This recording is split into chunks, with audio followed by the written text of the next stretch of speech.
Welcome to Women Who Move Nations, a podcast by the Public Transport Association, Australia, New Zealand. Each episode, we interview top female executives from the public transport sector in Australia, New Zealand, and around the world. If you're interested in leadership, workplace gender equality, or building clean, green transport for the future, this is the podcast for you. This season is proudly sponsored by NEC Smart Transport Solutions. Find out more at nec.com.au. Now here's your host, Michelle Batsis. Hello and welcome to our next episode of Women Who Move Nations. I'm your host, Michelle Batsis, and today I'm super delighted to be interviewing our special guest, Stacey Putten, who is the Director of Public Transport and Active Modes at Auckland Transport based in New Zealand. Stacey, thank you so much for joining us. Looking forward to today's discussion. Thank you, Michelle. I'm really grateful to be here this morning to have this conversation. Excellent. So let's get stuck straight into it. Really keen to unpack your career, your views on public transport, the work that you're doing, and also advice that you might have for, women who are working in the sector and really looking to understand how they can promote their own careers. So let's get started about your career. You've done so many things, really interesting, I think, to kind of see the path that you've taken. So could you just share with our listeners maybe a bit of an overview of your career, what you kind of did early on and how you've transitioned into this world of public transport? Yeah, absolutely. I mean, I guess I've probably got a non-traditional sort of route to where I am in terms of that. So as a bright-eyed 17-year-old, I decided one day after a recruitment agent sort of came to high school at the time to join the Air Force, which was a bit of a shock to my family at the time, who thought I would, go to uni and go that way. But for me, honestly, that was the best start to my career. I didn't spend too long there. I had 4.5 years, made amazing friends, had amazing experiences, learned a lot about myself, and sort of grew up a little bit in terms of that. So that's where I started, and that was in logistics. So I guess, that is my background.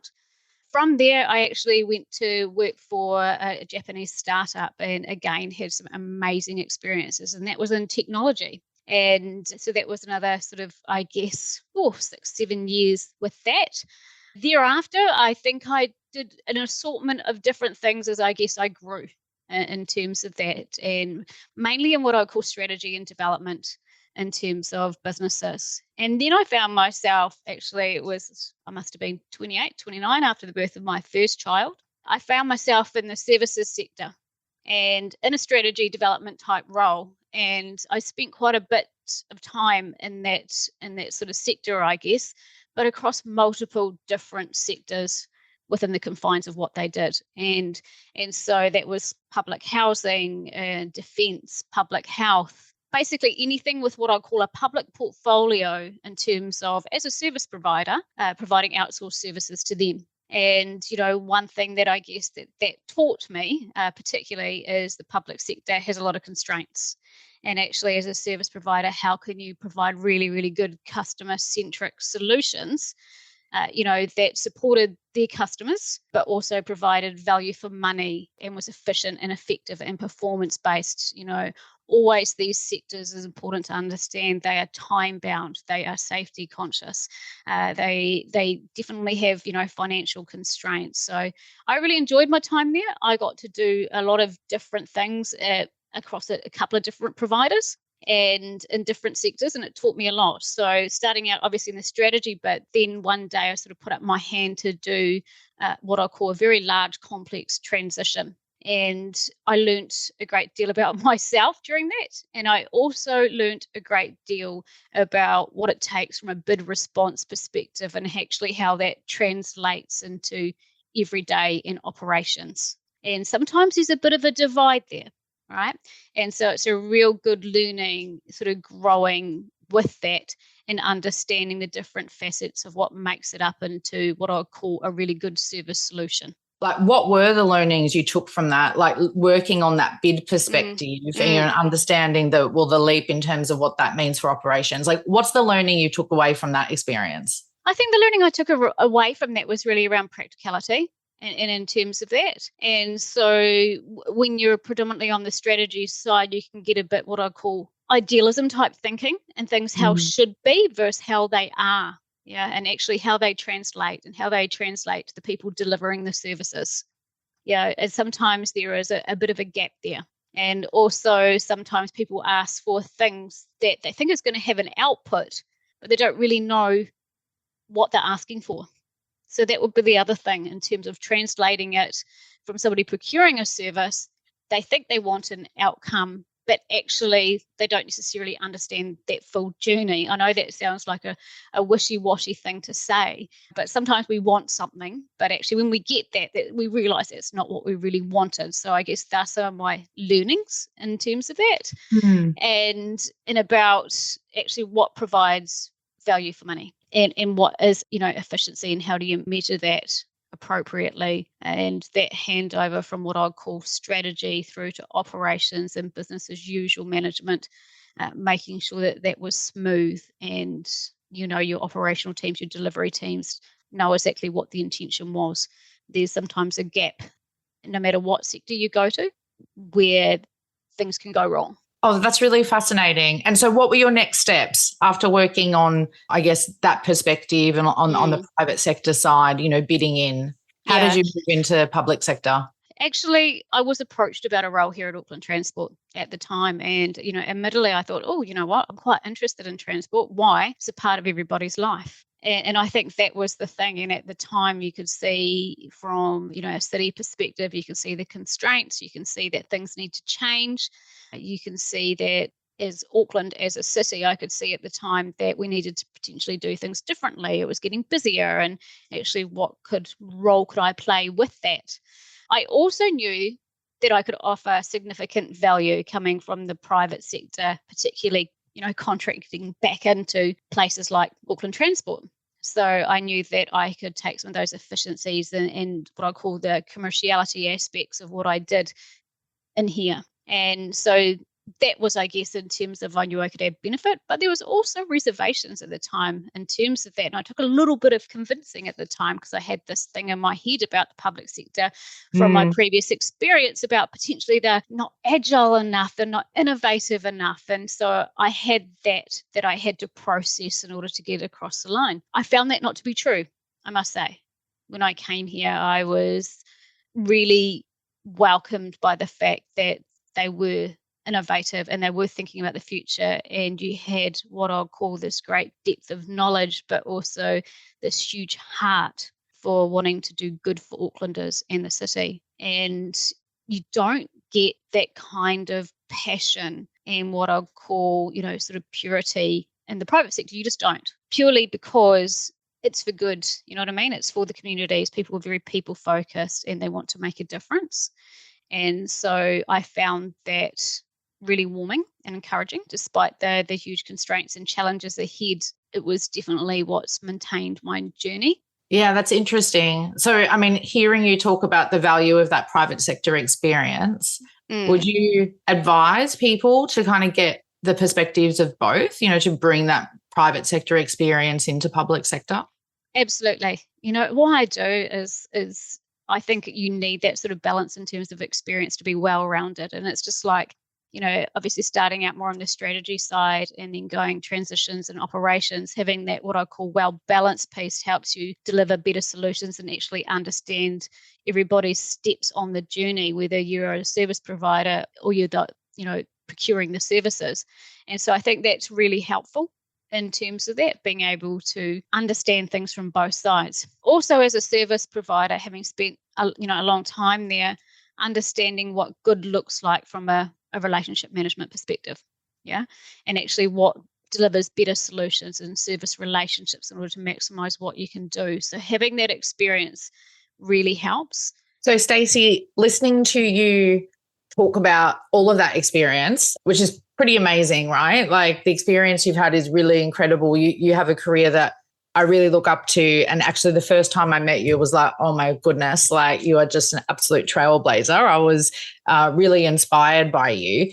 And just thinking about your career with all those different experiences that you've had, has there been a moment that's pivotal, a decision that's really influenced your trajectory? Like sometimes people talk about a Sophie's choice moment or a sliding doors moment, or, just something kind of major that happens maybe even outside your control. I'm just wondering if there's any kind of reflection on a moment for you that you can share with our listeners. Michelle, I think there's been multiple. The first one that sort of comes to mind, it was actually the time that I came back from parental leave after having my first child. And actually, I wasn't coming back from parental leave.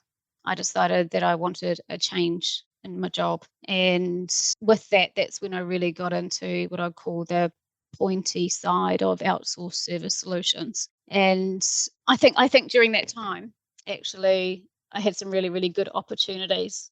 But the biggest change for me came. So understanding how you can make a significant impact on somebody's journey. And this particular time, it was in healthcare before I sort of switched over into different things. And so with that, understanding the impact that you could have a tiny piece in somebody's journey, but really important to the overall outcome at the time. Then when I went on parental leave with my second child, and this is a bit of a personal journey, I must say, I intended to have that full year of parental leave. And anyway, things didn't work out quite that way. And so my husband at the time was made redundant. And very quickly after that, he was being a kidney donor for his sister who needed a transplant. So we made the choice as a family that I would go back to work a bit earlier because we're building a house at the same time. We had all this other stuff going on. And I went back, but of course my parental leave position was covered. And so they asked me if I wanted to go in boots and all and actually transition this massive public housing contract in a very short time. So it was like 12 weeks, and we had to set up 2 business units, and including building a call center and all sorts of different things. And so I just said, yes, I will do that. And it was such an exceptional challenge to do something really quiet. It was a really, really big transition, and one with, a huge focus in terms of making sure got right. And that was my step away at that time from strategy and business development into that space. And I learned so much about myself, and I learned so much about what I would call the bridge between strategy and the doing. And for me, that was what I call a real big sort of pivot in terms of, I said to myself at the time, I need to learn more about that. In order to be better at what I do over here, I can benefit from doing more of this and actually learning a little bit more about that, because you don't know what you don't know. And so thereafter, I just continued saying yes when these sort of big challenges came my way. And I haven't really stopped doing that since, because I'm a big believer that you got to be uncomfortable sometimes in order to grow. Yeah, absolutely. That discomfort. Okay, so I want to unpack a couple of things that you talked about. So first of all, in terms of this transition from being like on the strategy side, moving into operation, more of an operational focus, like how did you convince people that you could do that work if you kind of always looked like a strategy person? I mean, it's people on your journey too. So, I mean, at the time there was this really good leader based in Australia. And he came over and had a chat to me about it. And we got to know we had multiple complex transitions at the time. And so therefore came a resource constraint. And so, his take on it was, we will support you. We want you to be successful. Here's all the information. You've got all the experts available in Australia to support you here, who will be coming over to support this transition. And you can do this, basically.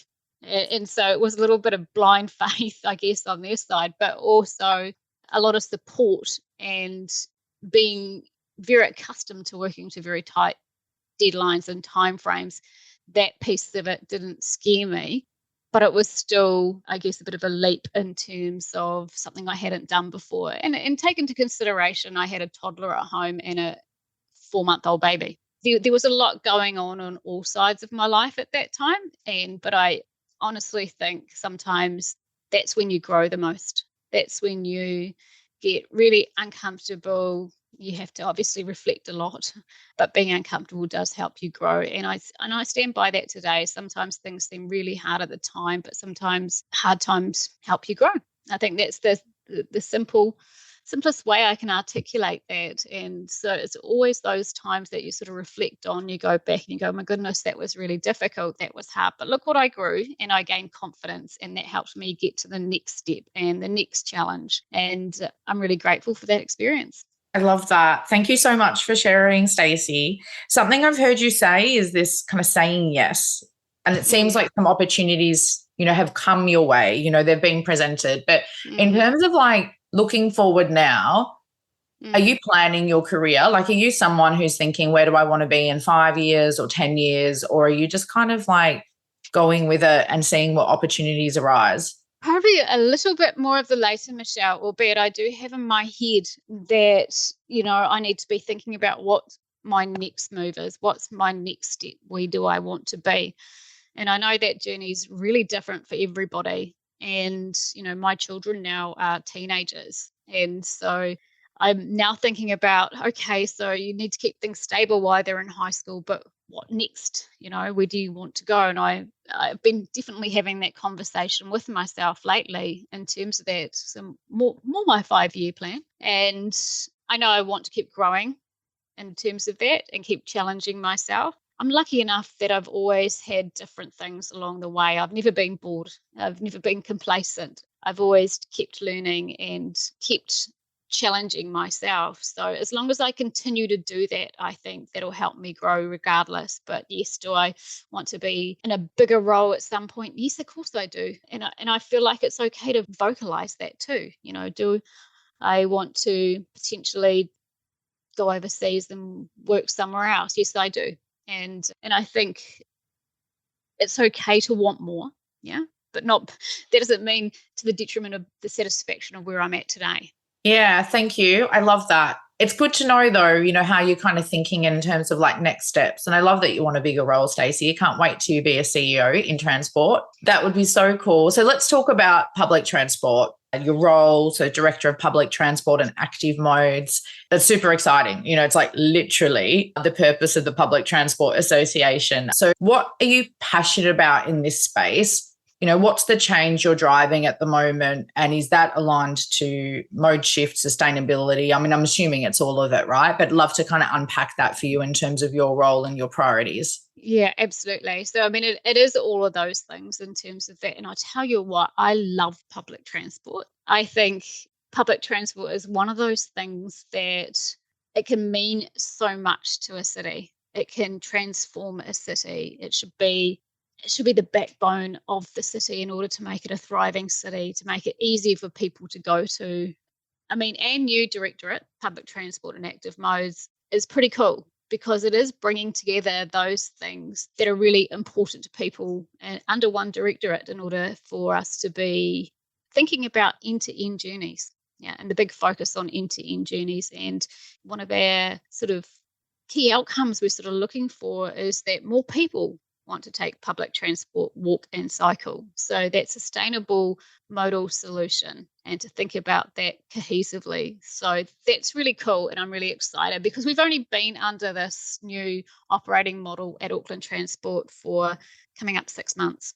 And so there's a lot more that we have in terms of focusing on that to better the whole. And so we've got a really big focus going forth on first and last leg because we know just from data and talking to customers that people do feel, safe and comfortable if they're at a station and on board public transport in terms of that. It's the first and last bit of their journey that is often an inhibitor to why people will take public transport.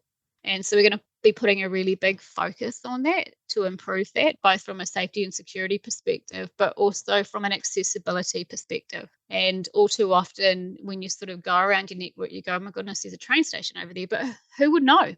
And so it's about sort of raising that up. We've got a lot on our forward plan here at Auckland Transport.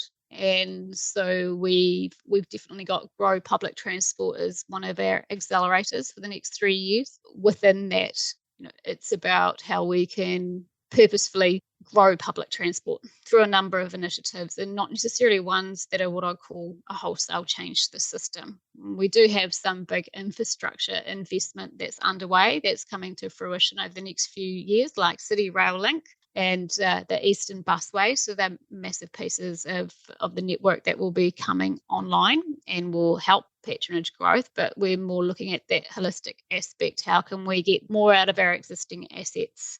How can we improve, special vehicle lanes, whether that be a T2, T3 bus lane, in order to be able to improve transit times and make the bus journeys more reliable, because we do have, priority in terms of that road use.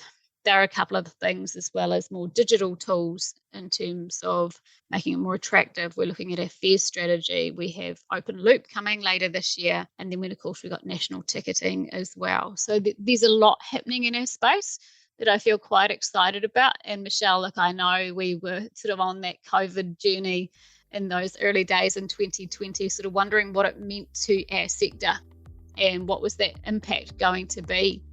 And it's definitely taken a few years to get, recovered from that. And how can we build back stronger and make public transport, better for all? PTA ANZ is proud to bring you Season 7 of the Women Who Move Nations public transport podcast in partnership with NEC Australia. With over a century of innovation and a strong commitment to creating a brighter, more inclusive world, NEC is dedicated to gender equality and diverse perspectives and is amplifying the voices of women leaders in public transport. Struggling to hold on to your drivers? Transform your bus operations with NEC's Turn by Turn, the first bus navigation system built to reduce driver onboarding and training significantly. Head to nec.com.au/STS.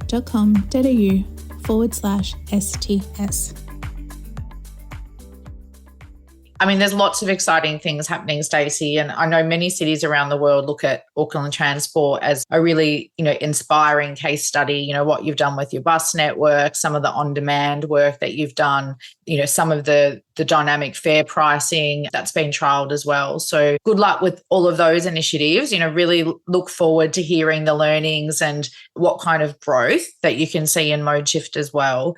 I wanted to ask you one more question about transport, and kind of relates to your career really too. So I understand you're a board trustee for the TrackSafe Foundation. Yeah. And so for our listeners who might not know TrackSafe, could you just tell us a little bit about that? But I'm really keen to understand, why did you join that board? And, both in terms of, how that aligns with your purpose, but also potentially your career plan too. Yeah, absolutely. With TrackSafe, we are, set up in order to be able to, it's really about education. It's about education and awareness around track and trains. And of course, our network here in New Zealand is predominantly freight. And so, but in the urban areas, it is what I'll call refitted freight network into high frequency passenger networks. So with that definitely comes challenges. It's not purpose built. And so raising the awareness, particularly with, children and, through education and how we can improve upon that and lessen any harm across the network, that's our purpose. And so I guess that brings to one of my core beliefs, and that is everybody should get home safe every day, and that our network should be accessible to all and be safe to use, so no matter what mode you're traveling on. And Michelle, you probably know that I spent 18 months before I came back to public transport as the executive of safety, bringing together transport safety as well as workplace safety, and launched a new strategy with that. And one of the core things that I learned, which is not so much related to TrackSafe, but as part of it, I guess, in terms of the thinking around TrackSafe, is that people's travel choices are different for everybody. And one of the things that we all do, whether we realise it or not, is we make decisions every day based on our perception of safety when it comes to how we travel. So that may be that people, will not turn right outside the end of their street because the traffic's going too fast, or they might go the long walking route because there's no pedestrian crossing and they're fearful of it. Or it might be that, they have an inherent fear in terms of trains. There's some real interesting things when you sort of look at the safety and the impact on people and how they choose to travel. Yeah, that's so true. It's very fascinating thinking about that. All right, I want to take a turn. And I know, we kind of said at the start before we started recording, we're completely going off script today. Not that we have a script, but, usually some questions, thinking what we'll ask. But I want to talk about leadership, but I want to talk about it from a few perspectives, I think. Like, I want to unpack your leadership, your style, how you lead your teams and through others. But I'm also keen to understand how you as a leader kind of work with your manager too, right? So let's start around your leadership of teams. How would you describe your leadership style? This is a funny question, Michelle, because I always think maybe how I think I am is different to how that reflects on others. So I actually ask them. That's interesting. Yeah. You know what I mean? I think we can all label ourselves, but that may not be the reality. I am high energy, and I'm definitely high energy. And I think that really helps in our sector, particularly when we have a lot of transport has been quite politicized in recent years, and that can play quite heavy on the minds of our people. So it's important to be what I call a bit of a hype woman with everybody, and just remind everybody, why we're here, what we're doing, and bringing that, focus on moving ahead and performance and doing better and growing and learning. I asked them my team what kind of leadership style I am, and I got an assortment of things actually: constructive, disciplined, energetic, and more of a servant style leadership. Constructive seemed to be the main one. And so I actually think that can mean many things in terms of that. I'm quite clear with expectations, but I'm also like to have a lot of fun along the way and actually make sure that there's some lightheartedness in heavy times. I like to see people grow. I like to encourage people to be in control of their future and to push themselves, I think. And what I mean by that, I know that might sound a bit old school, Michelle, but there's a couple of sayings that I've always felt are really true. And one of those, if it's to be, it's up to me. And so, you need to be you're in the driver's seat of your life, right? And so people might try and encourage you to do things, but ultimately your journey is up to you, and you get to steer your, car, your what I call your life car, your journey car, in the direction. And I think that's really important to remind people of, to encourage them to grow, but that needs to come from within. And so I'm a big, what I call, trying to get people to self-motivate as well, and to hold themselves accountable and try new things. One thing I have learned, and I learned that actually at Auckland Transport, because I'd never been in such a multicultural workplace, was that different leadership styles and understanding how different people translate communication is really important.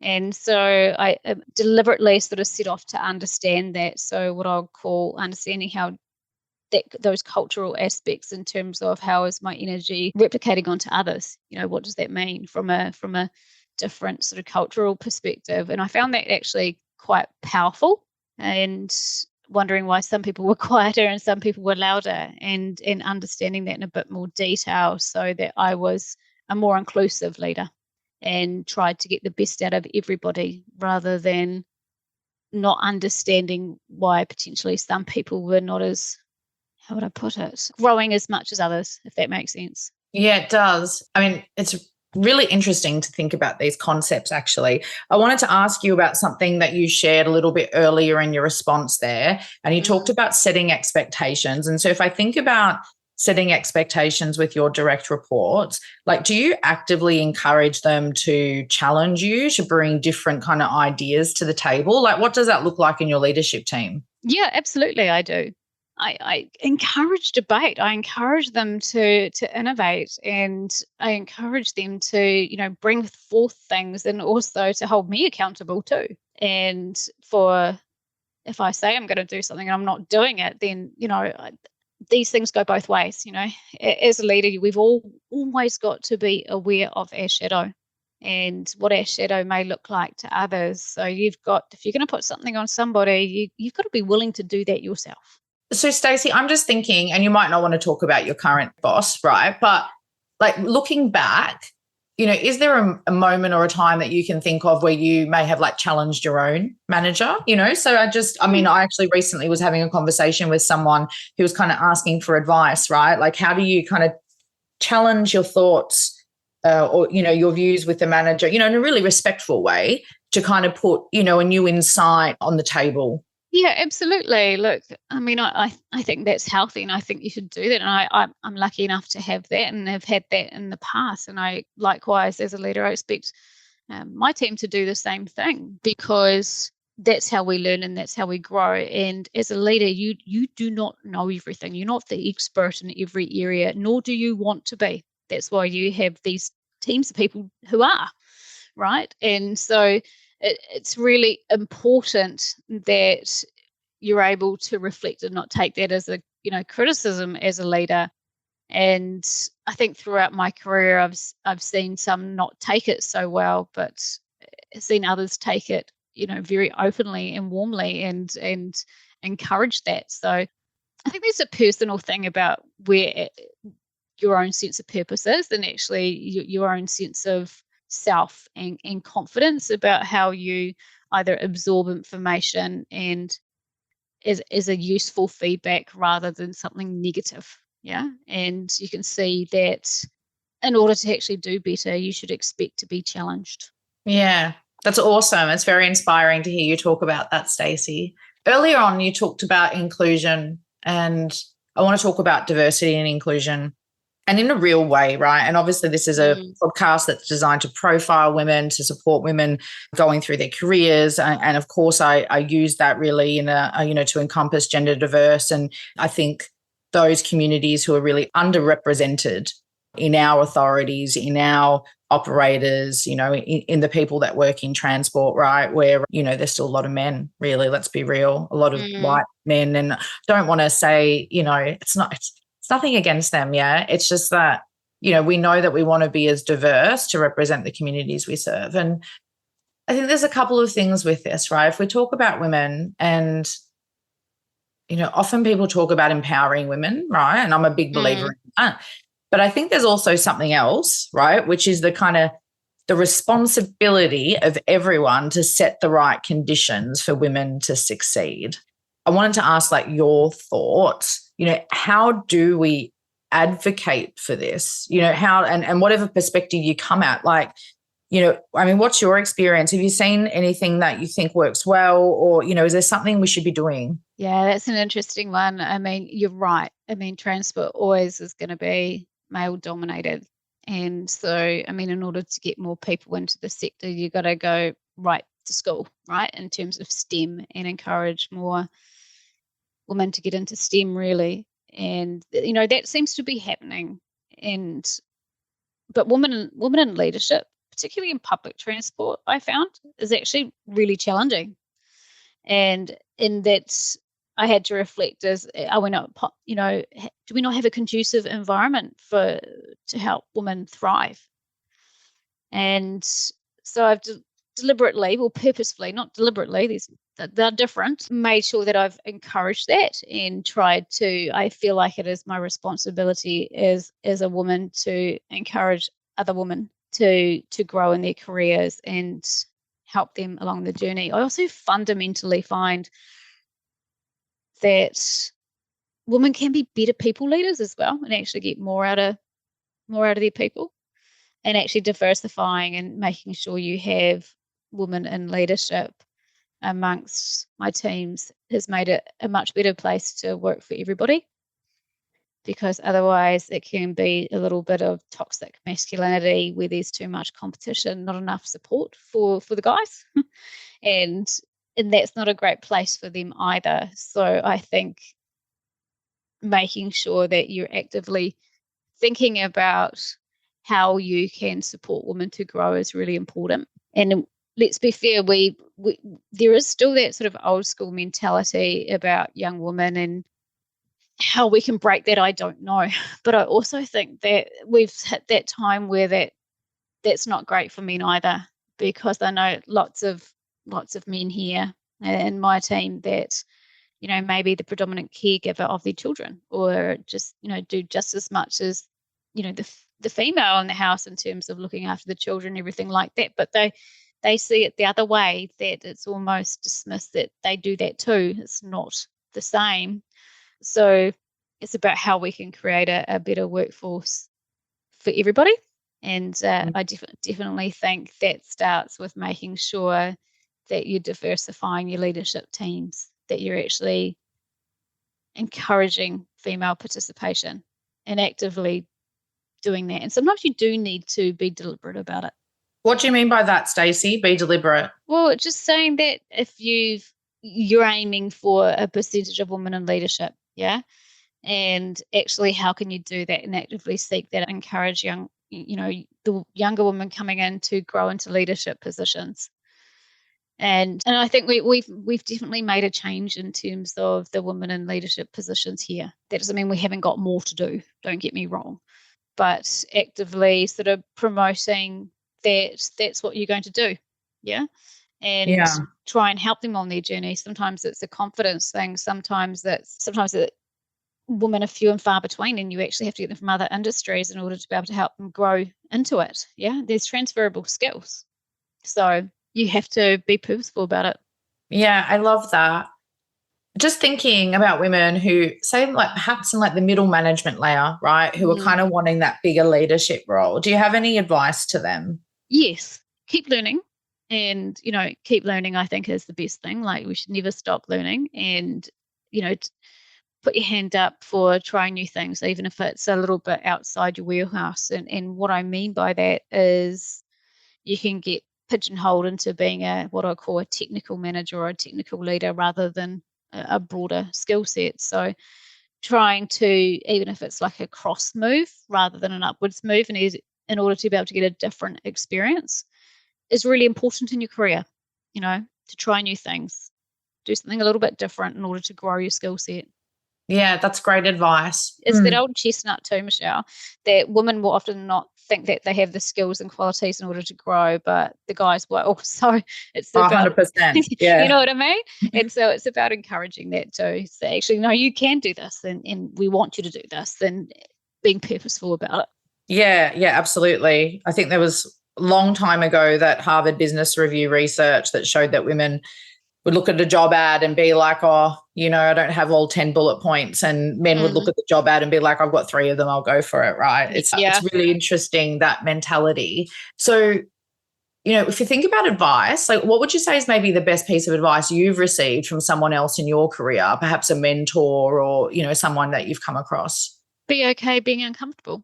And not uncomfortable as in being in a terrible situation, don't get me wrong, is be uncomfortable that you may not know everything, that you're on a learning journey, that it might be, a big step, but you should do it anyway and back yourself, in order to be able to push yourself to get to where you need to go. Yeah. Just reflecting though, right, when you kind of step into a bigger role, I know that people can find themselves in a situation where you might need to make a decision, and certainly, under pressure too, make a decision where you don't know everything, like as in, you've got limited information. Like, do you have any advice around that, or how do you approach that? If you're making a decision and particularly it's under pressure, how do you approach that? How do I approach it? Well, look, I guess I look at the facts. Yes, often these things come with gut, right?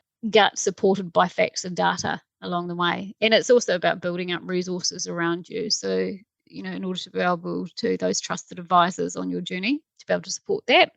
But there's been plenty of times where I've had to make decisions in quick step, and I'll always try and be fact and data based, but actually a lot of operational decisions are often, sort of gut feel supported by facts and data in order to be able to do that. And also there's a thing that I find that's quite interesting about the public sector, and particularly I've seen in my times at AT, that's kind of gone up and down throughout the years, and up and down and up and down. And that is people's ability to be curious and courageous.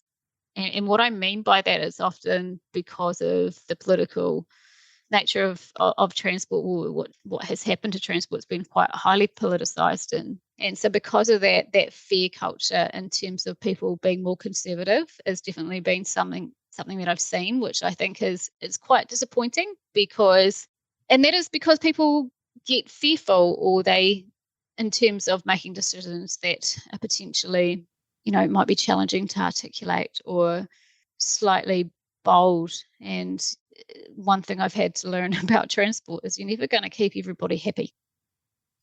And you're always going to have challenges with that. So if you're not confident in your decision making, and you're not, how would I put it, willing to stand behind something, sometimes that's going to be a real challenge for somebody's sense of self and their well-being. And we will always be challenged that way. Some of the decisions you have to make in transport are not popular. But the problem is, and I'm sure it's the same in many areas around the world, is that you have customers over here that are really loud. You have customers over there that are really loud. You're not getting the silent majority. And in terms of the opinions, but if you do nothing changes. And that's the worst outcome of all, right? Yeah. And so sometimes you'll make a decision, it's not going to be the right one. Be brave enough to make it, learn from it, do it better next time. Gee, I mean, that's such good advice. I was just thinking, Stacey, around, you're talking about culture, and fear in the workplace. And certainly, I think a lot of people talk about this in terms of when there's a culture of fear of failure. Someone described it to me as the fear is not wanting to do the wrong thing instead of being driven to do the right thing. If that makes sense? Like everyone's kind of just trying to navigate to make sure they're not doing the wrong thing, and then there's culture of fear as opposed to, being like the Amazons of the world where it's like, here to fail. So what's your experience of that? Or how do you approach that? Yeah, absolutely. And I think it's about, going, have I taken all the factors and actually have I communicated really well? And I think it's something that builds up, that sort of emotional resilience, particularly in our industry, does build up over time. And you've got to be careful that, you don't check yourself and recheck, and because things change all the time. But you've got to keep moving. And if you don't keep moving, you're not going to evolve.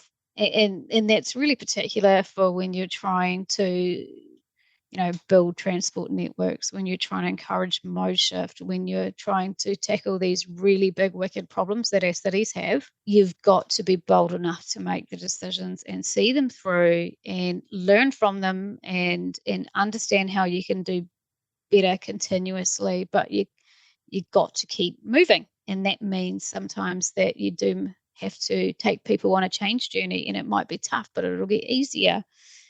In terms of, adjustments.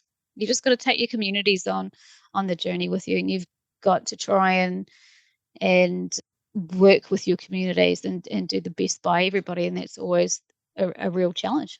I love that, though. I can really hear the passion when you talk about this work. So I might just ask you my last question, and I always ask this question in terms of, what would be your top piece of advice for women who are early on in their careers? But just as an aside as well, like if there's anything else that you wanted to share that we haven't covered off in the podcast, you're most welcome to as well. So first of all, what would be your top piece of advice? Don't be afraid to start at something new.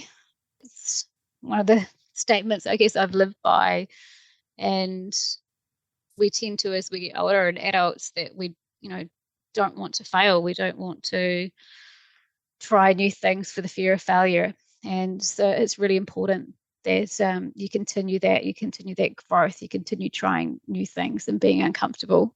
My other piece of advice to young women would be say yes. Say yes. When you're given an opportunity, say yes. And be proud of your achievements. It's okay to be proud of your achievements. I think we try and minimize ourselves too much. It's okay to be proud, It's okay to say you've done well and feel proud of yourself for that. Stacey, I've just loved this, right? You've been absolutely so generous and really quite vulnerable actually in sharing your thoughts and your stories. So we're at the end, and I just want to say an absolutely big thank you so much for being our guest on this episode today. Awesome. Thanks, Michelle. I've really enjoyed it. It was great to talk to you. That was Stacey van der Putten, the Director of Public Transport and Active Modes at Auckland Transport. You've been listening to Women Who Move Nations. I'm your host, Michelle Batsis, and I look forward to sharing with you our next episode. Thank you for listening to Women Who Move Nations, the Public Transport Podcast. We're proud to deliver this episode in partnership with NEC Smart Transport Solutions. To find out more, visit nec.com.au. This series is produced by Jamie Leowen and Sophia Dickinson for the Public Transport Association Australia, New Zealand. To find out more, please visit our website ptaanz.org. Tune in for more soon.